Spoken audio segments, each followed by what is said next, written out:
नमस्कार, मी रेश्मा आणि स्वागत आहे तुमचं माझ्या ह्या उन्हाळी रेसिपीमध्ये।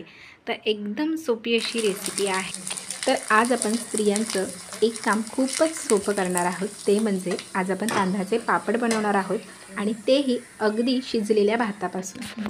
आणि याची चव म्हणाल तर मी सांगून तुम्हाला कळणार नाही, पण एकदा तुम्ही नक्कीच ट्राय करा, याला काही जास्त वेळही लागत नाही। रेसिपी अगदी कमी वेळात होणारी आहे, त्याच्यामुळे पटकन आपण रेसिपीला सुरुवात करूया। तर माझ्याकडे हा सकाळचा भात शिल्लक राहिलेला होता। जर तुम्हाला ताजा भात बनवून त्याचे पापड करायचे असतील तरी देखील काही प्रॉब्लेम नाही, ताजा भात तुम्ही बनवू शकता। पण शक्यतो काही जणांकडे शिळा भात शिल्लक राहतो, तर अशा वेळी आपण काय करायचं, तो राहिलेला जो थोडा शिल्लक भात आहे त्याचे पापड घालायचे। आता तुम्ही बघू शकता माझ्याकडे एवढा हा दुपारचा भात शिल्लक राहिलेला होता। तर भात काही जास्त नाही, पण याचे किती पापड होतील ते बघा। तर हा जो भात आहे तो मी एका मिक्सरच्या भांड्यामध्ये घालणार आहे आणि आपल्याला या भाताला बारीक वाटून घ्यायचं आहे, म्हणजे या भाताची आपल्याला पेस्ट करून घ्यायची आहे। तर जेवढा मिक्सरच्या भांड्यामध्ये येईल तेवढाच घ्या। आता माझा भात काही जास्त नाही आहे, त्याच्यामुळे सगळा हा मिक्सरच्या भांड्यामध्ये येईल। तर भात घातल्यानंतर आपल्याला काय करायचं, आपल्याला पाणी याच्यामध्ये थोडंसं पाणी ऑलरेडी पाणी असतं, अगदी थोडंसं पाणी घातलं आणि तुम्ही मिक्सरला लावलं ना तरी भात व्यवस्थित बारीक होऊन येतो। त्याच्यामुळे मी पहिल्यांदा थोडं घातलं, गरज लागली तर नंतर घालू शकता। आता याच्यामध्ये थोडंसं मीठ घालते मी, मीठही थोडंच घाला, नंतर टेस्ट बघून घालायला येतं। मिक्सरचं झाकण लावते आणि मस्तपैकी याची बारीक पेस्ट करून घेते। तर बघू शकता इथे मी याची बारीक अशी पेस्ट करून घेतलेली आहे, मस्तपैकी मिक्सरमधून वाटून घेतलेला आहे भात। हे बघा इथे मला असं दाणेदार कणही लागत नाही, पण भात कितीही वाटला तरी थोडासा रवाळाच असतो, त्याच्यामुळे काय करायचं, याला आपल्याला गाळून घ्यायचं आहे। तर एक भांडं घेते मी आणि त्या भांड्यावरती अशा प्रकारे चाळणी ठेवायची आणि त्या चाळणीमधनं, जर तुमच्याकडे स्टीलची चाळणी नसेल प्लॅस्टिकची असेल तरी चालू शकतं, तर प्लॅस्टिकच्या चाळणीमध्ये आपण जो वाटून घेतलेला भात आहे, म्हणजे ज्याची पेस्ट करून घेतलेला, तो थोडा घालायचा आणि त्याला चाळून घ्यायचं, म्हणजेच गाळून घ्यायचं।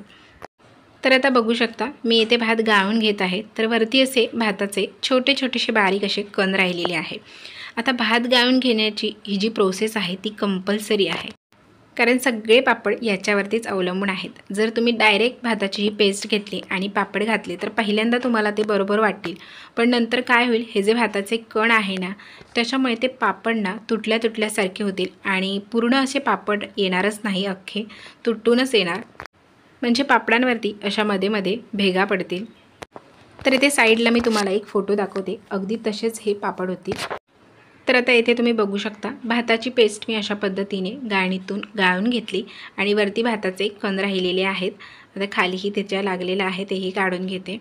तर आता ही गाळणी साईडला ठेवते। आता आपल्याला याच्यामध्ये काही मिक्स करायचं आहे।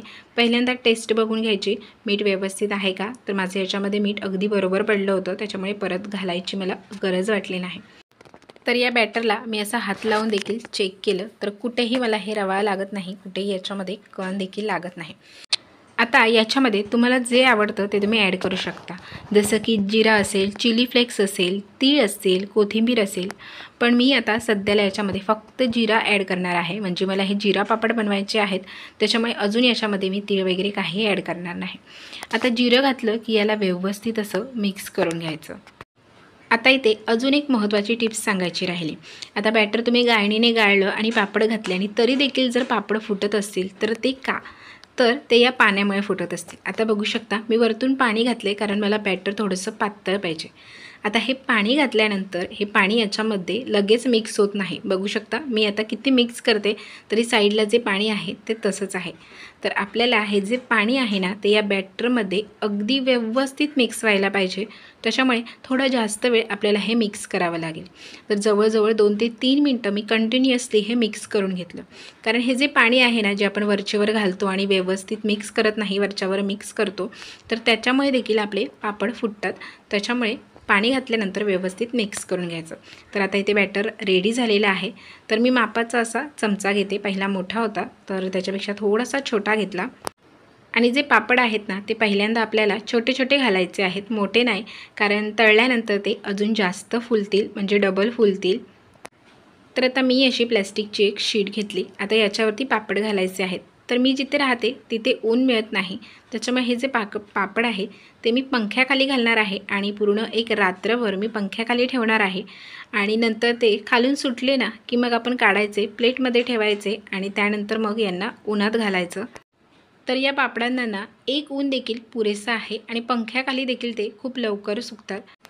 तर आता बघू शकता मी येथे 1 चमचा भरून एवढं बॅटर घेते आणि त्यानंतर बॅटर असं एका जागी टाकायचं आणि हलकं असं चमच्याने पसरवून घ्यायचं। आता 1 चमचा नाही घेतला, थोडंसं कमी घेतलं याच्यापेक्षा बॅटर तरी चालू शकतील आणि पापडची साईज आहे ती आपल्याला छोटी ठेवायची आहे। तर आता बघू शकता अशा पद्धतीने येथे मी सगळे पापड घालून घेतलेले आहेत। तर 1 वाटी एवढा माझा भात होता, एकदम छोटी वाटी नाही, थोडीशी मोठी वाटी होती। तर त्या वाटीमध्ये 45 ते 50 पापड आरामात होऊन जातात।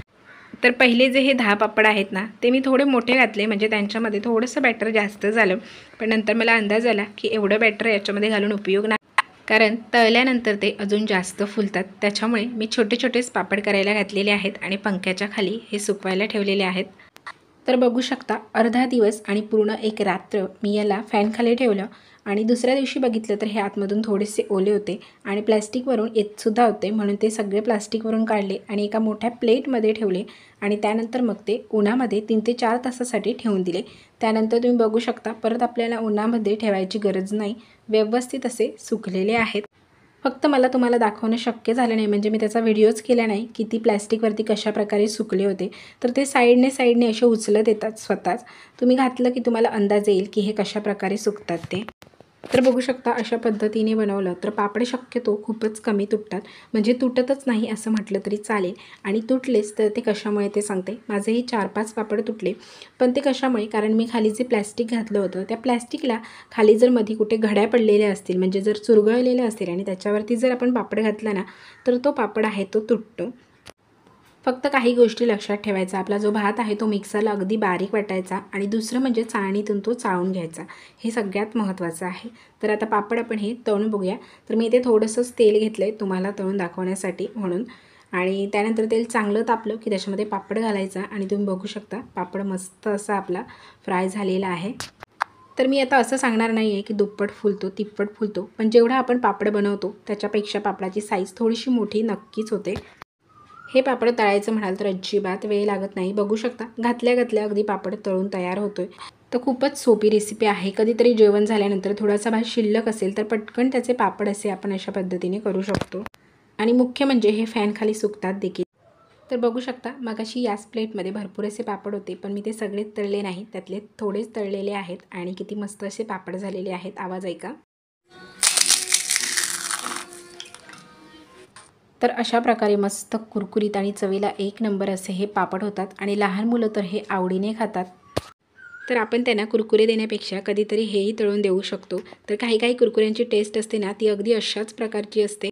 तर कशी वाटली आजची ही सोपी रेसिपी कमेंटमध्ये नक्की सांगा। व्हिडिओ आवडला असल्यास व्हिडिओला लाईक करा, चॅनलला पहिल्यांदा व्हिजिट केलं असेल तर सबस्क्राईब करून पुन्हा भेटूया अशाच मस्त रेसिपींमध्ये। तोपर्यंत बनवत राहा आणि खात राहा। धन्यवाद।